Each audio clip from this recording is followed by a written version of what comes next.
Ready? 1, 2, 3, go! Hi, I'm Vivian the Knitter. And I'm Alyson the Crocheter, and you're listening to Keep Calm and Carry Yarn. Thank you so much for joining us for episode 62 of Keep Calm and Carry Yarn, a knitting and crocheting podcast brought to you by me, Vivian, and my daughter, Alyson. I'm coming at you from Virginia. And I'm recording from Scotland. Hello, everyone. Thanks for joining us for Hello, everybody. A new episode. Yeah. What do they keep saying? We are podcasters. Sorry. We are podcasters. And this is the new normal, isn't it? Yeah, so we've been talking quite a bit over the last few days because obviously we're staying at home like we should be doing. Mm-hmm. But we haven't really talked too much about our projects. Knitting and crocheting. Yeah, we saved that for the podcast. Yeah. I don't necessarily need to say, how are you, sweetie? Like I usually do. Well, for the audience's benefit, I'm doing all right. That's good. I'm doing well, too. We're all hunkering down for this COVID-19 pandemic in case somebody's listening in the future and doesn't have any idea what we're talking about. Yeah, coronavirus season. Year of the coronavirus. I'm just really sad that I have to stay at home and I don't have any pets to cuddle. Yeah. Well, on that note, I read an article saying that a lot of the shelters are emptied because people are adopting cats and dogs in droves. Yeah, I saw that as well. But do you think, because there's the whole thing about some shelters don't actually let people adopt before Christmas because they're afraid of people buying Christmas gifts and then not wanting the pets afterwards or whatever. So do you think there'll be a post-coronavirus return to shelters of some of those animals? Maybe. Especially with puppies, you need to be home for the first few weeks. Somebody needs to be home. So it's a good time to. If you've been thinking about adopting a puppy, you have to do it because you're home and you don't have anything better to do, right? Yeah, I guess that makes sense. I wanted to say a special thank you to one of our listeners, Sarah, who is Mason1231, Macen. Macen? Maybe it's short for Macen something, like McIntyre or something like that. Yeah. Well, I wanted to give a special thank you to Sarah because she bought us a coffee. Yay! A coffee. I don't know how you pronounce it. I haven't really been mentioning it. Coffee. Coffee. I haven't been mentioning this in the last few episodes because I just hadn't. But we have a coffee account. It's spelled KO-FI, hence why I wasn't sure if people usually pronounce it Kofi or coffee. But the whole idea of it is that it helps creators earn money by letting their followers buy them a coffee. So we have our coffee set at £3. I don't know what the dollar amount is, but the idea being that if you bought us a coffee, you would donate £3 to us, and that would help us make the podcast. Mostly, it would go towards our hosting fee to actually do the podcast every month. But yeah, so thank you very much, Sarah, for buying us our first 3 coffees. Thank you. That was very kind of you. And she left a very nice message as well, and Sarah's been participating in the Archive KCAL as well. Yes, she has. Yeah. So, anyway, BuzzFeed quiz today. Oh, I almost forgot. Yeah, I almost jumped right into the loops because I had mentioned the Archive KCAL, but I'll get back to that. The BuzzFeed quiz is, which Starbucks Frappuccino are you? I mean, that's the how I would normally word it, but they worded it as everyone has a Starbucks Frappuccino that matches their personality. Here's yours. Not that anyone, well, at least no one here would be able to get Starbucks Frappuccinos. I think all the Starbucks have shut.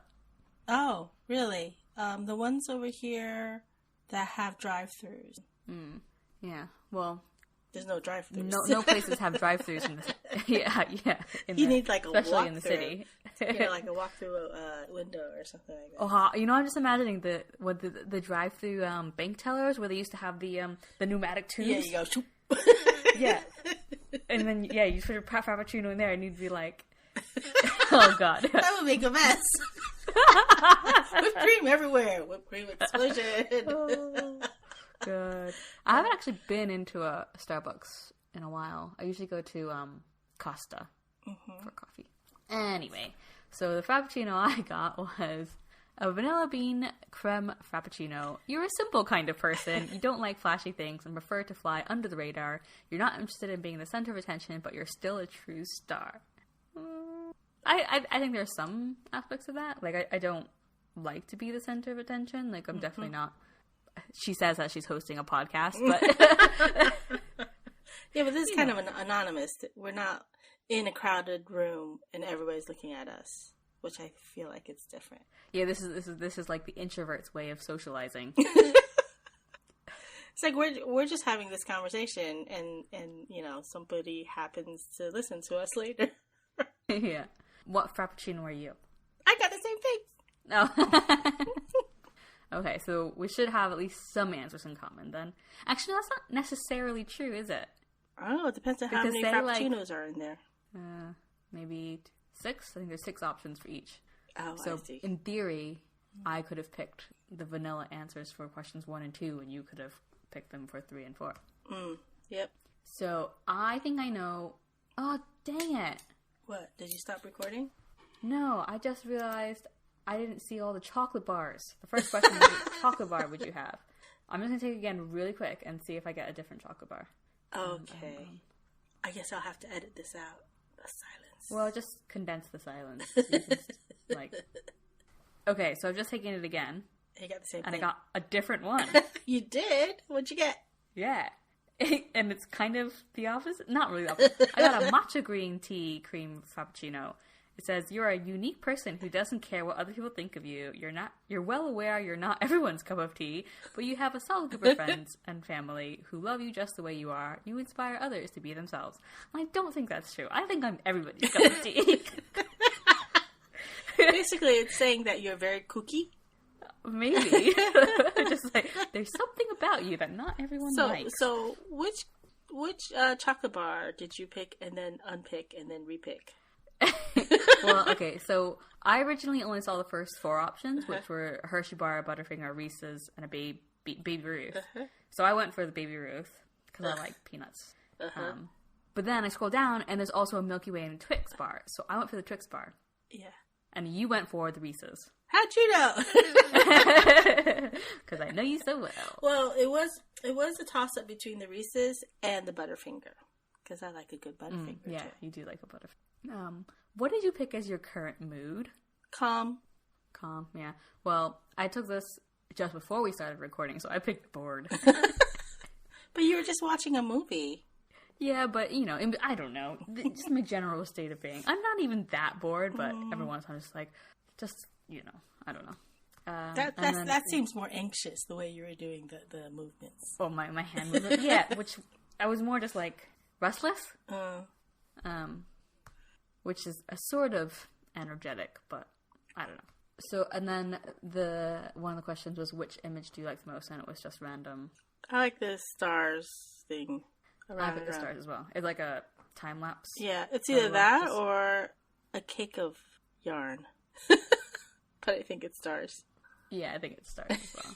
It could be a cake of yarn. But I liked the leaves as well. Oh, I like the plant leaves. The yellow paper thingies, whatever they are. I was gonna say paper fans, but they're not. They're like full circles. How do you do that? Okay. A really big piece of paper. And then finally, where would you go on an ideal day out? The beach. I picked the beach as well.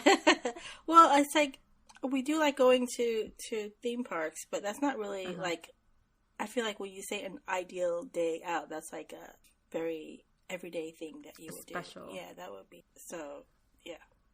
So, I got vanilla bean creme frappuccino.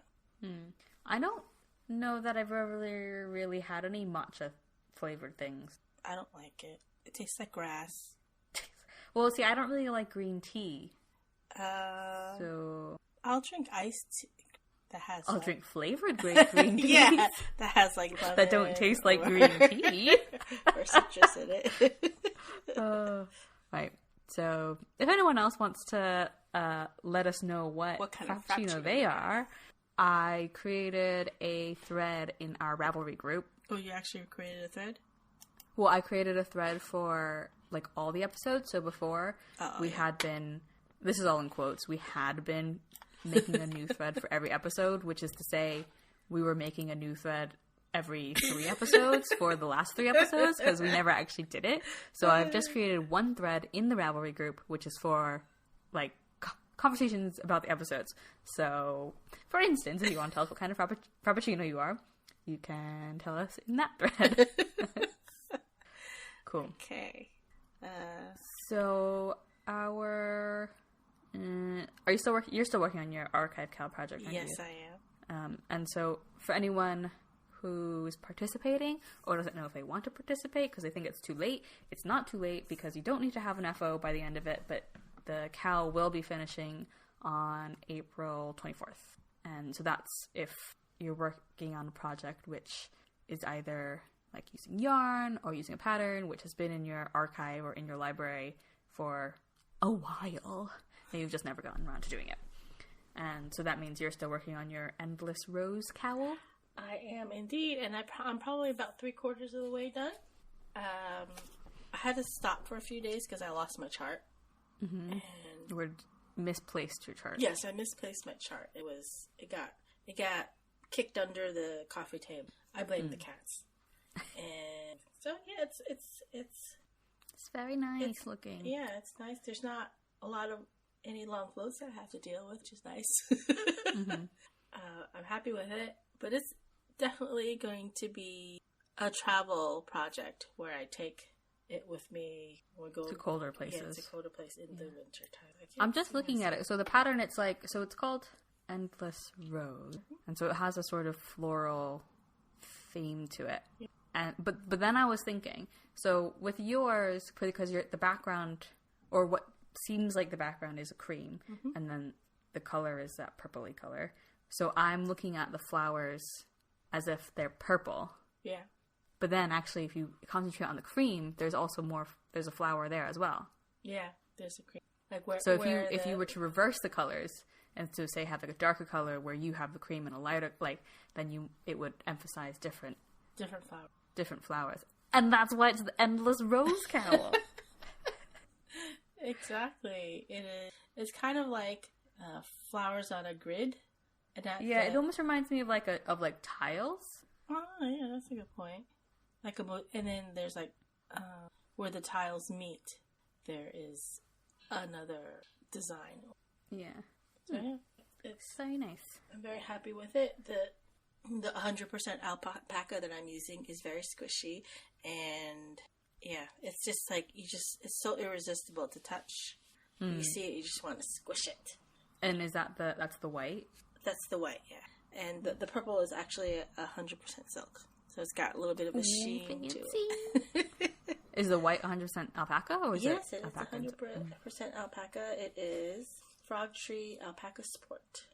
And it's undyed. As far as I think. Yep. So that's that. And I have 3 whips. So that's the first whip. The second whip is my Sinister Cardigan. And I am working on the second tier of cats now. Cats. Uh-huh. And boy, oh boy, do I hate that Stuart. Method. It just drove me crazy, and I just didn't like it. I felt like... So you're not doing it anymore? Well, let me finish. Oh, sorry. So I did do it for the first tier of cats, and I don't... Uh-huh. I feel like it made it really unstretchy, not stretchy at all. And I know that stranded knitting can be a bit unstretchy to begin with, and I think it just made it worse. So I'm actually picking a lot of because there was just less slack in the floats. In the floats. So Jacquard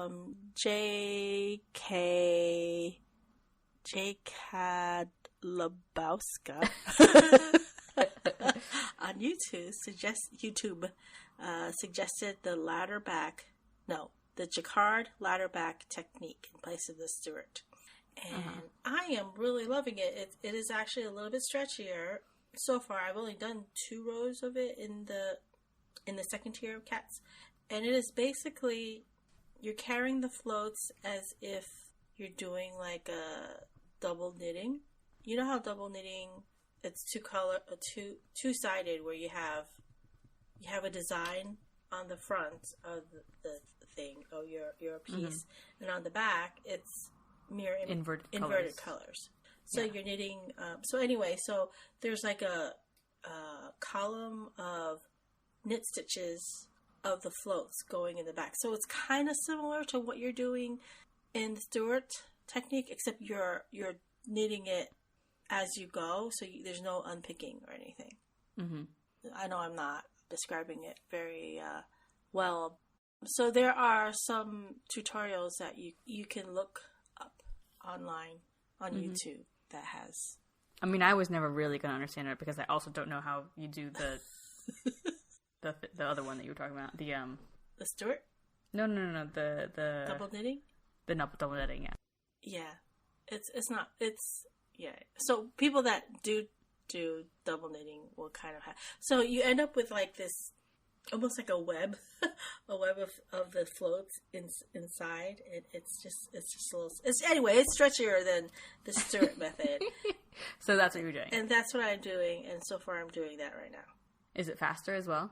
It is definitely faster because you don't have to drop down your stitches at all. Oh, stitches. You don't have to drop down the stitches and then re-pick them up and then hook all the floats in the back. So you're knitting them. So but you've left the first row of cats as the Stewart. You didn't like redo them. No, I'm actually unpicking some of them and figure out how to deal with the floats. Maybe I'll just leave them hanging. I don't know. But yeah, I don't like it. And it's just really, I mean, in the monitor it looks fine, but in real life I feel like it's skewing. Is it puckering? It's really puckering. I just don't. Oh, look at that. Look how pretty it looks. Maybe you're just doing it wrong. I might be. It wouldn't be the first time. Have you seen, so it's Marna Gilligan, the designer. Did you see the book that she released? Yes, I did. What is it called? I forget. I mean, it has something to do with cats. Yeah, cat it's like designs. all there's cat. a cat hat. There's a cat knitting patterns. pullover. There with the same cats like all over the on the whole sweater, not just on the yoke. Yeah. I can't remember what else there are. So I did look at it really quick. There's definitely some like mittens. I think it's just called cat knits. Oh. Yeah, I mean the hats. I could actually do the hat just based on this, the chart that I already have. But like the sort of cat motif that she uses on a lot of the patterns in cat knits, because like the cats that you're making have outlines, yeah. Yep. Whereas the tiers of cats in her cat knit, like in the cat knit hat, they're like different colors. They're different colors, so you don't have to outline them. Yeah, so you wouldn't have the issue with floats as you would still, because they overlap, right? Yeah. Very nice. Yeah. Oh, and I have a third whip, and that's the Find Your Fade shawl. I'm still on the second color because I decided to carry the second color further along, and I haven't gotten that much done because I've been working on the cats. But it's so the yarn's pretty. Really nice though. Yeah, I do really very like speckly. Is it you? That's speckly, right? Yeah, I guess so. There's like some bits which are like little speckles, and then other bits that are like longer speckles. Well, I guess it's variegated with a little bit of speckles. It's both. So I really love this color. I was gonna say you have many a shirt in those colors, sort of like aqua with purple and pinks. Yeah. Unfortunately, I don't have them anymore because a lot of them are so old that they're very holy. So you throw a lot of them. So that's that. So this will just, I don't know. I'm working on it when I'm watching TV, which isn't very often right now because everybody's home and your father is watching a lot of news and I just so I don't really sit with him because I'm not really in the mood to watch news 24/7. Hey, those are my whips. What are your whips? Just got one to talk about, and it's my Annan Shawl, which I've mentioned before, but I don't think I've mentioned in a few episodes. No, you haven't talked about it in a while. I finally got it to be longer than square shaped. So it's becoming a rectangle. I think I'm according to the pattern, almost halfway done with the length. So it's not a very long, like, because it's a rectangle shawl, so it's basically a scarf, but it's not very long. I do think there's an additional border of some sort around it, so it will get wider. And I did try, so I mentioned before about the color, it's not really, it's sort of like color pooling, I guess, but because you don't actually need a cable Tunisian hook or a long Tunisian hook to do this. It's still Tunisian, but it's done in like sort of short rows. I figured you know, taking the pattern of it, because it's a geometric pattern, you could figure out how to do it rather than doing short rows, doing it in long rows all the way across the width of the scarf. And does that make sense? Say that again? Because at the moment you do sort of short rows like that. You could do rows across the whole thing, across the whole thing, and that would spread out the colors more. And because it's a geometric pattern, it's easy to just shift the stitches around and whatever around. Really? Yeah. So just as a sort of experiment, I had finished one row, so I decided the next row I'm just gonna do it with a cable as if I had done the whole scarf. This, you know, with the long rows. And I did that a couple rows, and I realized it just got rid of all the stretch. So at the moment, it's stretchy that width-wise and the lengthwise. And the reason it's stretchy the lengthwise, which is hard to explain. It's like me explaining the Jacquard thingy. So, you know, with Tunisian, you do a forward pass and then you do your return pass. Yeah. Yes. And your return pass is essentially a chain. Yes. So it's essentially a chain. And chains aren't that stretchy. So that direction that you do your return pass in is never going to be very stretchy because you've essentially done a chain. So by trying to do this scarf where the width of it was one row, it then became really not stretchy because that was essentially just a row of chains. Whereas with the short rows, it's sort of turned on its side and you have to do rows of normal crochet in between the Tunisian. And those rows of normal crochet give it a bit of stretch. So I don't know if that makes any sense. But I also don't want to give too much away because it's a paid for pattern. Yes. So I undid those 2 rows that I did as an experiment because, I mean, having the sort of spread out colors wasn't worth losing the trouble. That stretch. With the trouble and the losing the stretch. But yeah, so it's coming along. Looks nice. And it's very soft. How would you describe that color again? A color? That's helpful. There's like a khaki green to a dusty rose, dark rose. Puce mauve. We had that conversation, remember? Yeah. I mean, it just looks like a variation of brown in the screen with a little bit of a pink tinge. It's kind of what it is. Brown with a pink tinge. Okay. So that's my whip. Do you have any FOs? I do not. Well, I have FOs. You do? Really? Yeah. Well, technically, my blanket's an FO because it wasn't finished the last time we talked. But I finished the border, so I won't go through obviously again. But the border, I posted on Instagram that it reminded me of a flump, which I realized American audiences would probably not understand. It's a type of candy, but it's a marshmallow. So it's essentially like a multicolored marshmallow where the colors are like twisted, like this border. And it's sort of in pastel colors. I don't like them because I don't like to just eat a flump. Yeah. I don't like to eat them because I don't really like eating raw marshmallows. I only like my marshmallows when they're roasted over fire. Oh yeah, I have seen them at the stores in the UK. Yeah. But yeah, I don't like... They like to color their marshmallows here. Like they don't look very... Like a generic bag of large marshmallows. Or even small marshmallows for like hot cocoa. They're always pink and white. Like some of them are white and some of them are... Don't know why. They don't look very appealing to me. No, thank you. Well, I don't like marshmallows at all, other than for s'mores. Yeah. And then my other FO. You have another FO? Yeah. You've been busy. This is also, once you see it, you'll see I wasn't actually that busy. This is for the Archive KCAL. It's been in my Ravelry favorites for over 3 years. And it's just a little Peter Pan collar. Oh, that's so cute. What weight yarn did you use? It's a DK yarn. So it is a pattern by Emma Askett, who's Lulu Loves online. And I just used yarn that I got at Vogue Knitting. Was one of the free balls of yarn that they were throwing out after one of the fashion shows. And so I managed to get one ball of yarn. It's Fibra Natra Papyrus. And it's 78% cotton and 22% silk. It's really soft. And it's in a sort of baby blue color.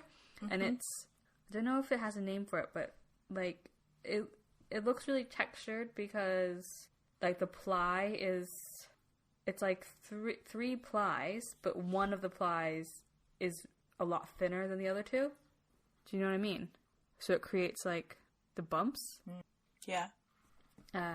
Yeah, and the Peter Pan collar is just a crocheted, like, lacy collar.